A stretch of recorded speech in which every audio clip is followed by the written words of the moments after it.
2 minute আচ্ছা এমনি start দিয়ে ঠেলা দিলে যাইতো না 4-5 জনে ইউ ফার করে দিলে বুঝছেন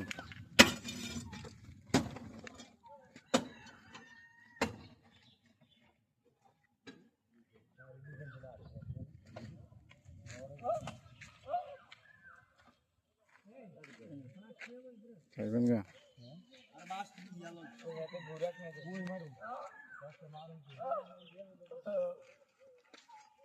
আরে এড়া বাদ একটা ডোম ডুবাইছে কাটার তলে এন্ডাল গিতে সব দিনে মিললে আর লাই দিবে তে লোট গাড়ি আর গেলে এ সুগাতে দিয়ে দেবে বাদন যখন হয়ে গেছে বাদন এমনি দেখছো গাইতে তো না সাইডে দিয়া এ গাড়ি দেখতো না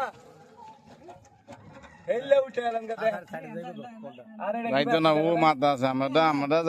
যাইলো না এ বাত খাসি দেবে রে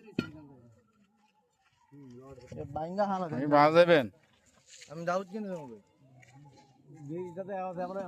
হ্যালো ভিউয়ার্স আসসালামু আলাইকুম আজকে একটি দুঃখজনক ভিডিও নিয়ে আপনাদের মাঝে উপস্থিত হলাম খুবই দুঃখের কথা বলতে হচ্ছে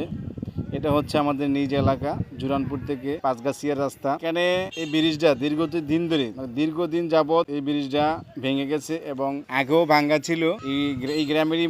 কিছু মানুষ সেই ব্রিজটাকে মেরামত করেছে এবং এটা আসলে ঝুঁকিপূর্ণ একটা ব্রিজ কতদিন পরপরই ব্রিজটা ভেঙে যায় আর রিপেয়ারিং করা হয় তো আমি সবার দৃষ্টি আকর্ষণ করছি এবং ইউনো মহোদয়ের দৃষ্টি আকর্ষণ করছি এবং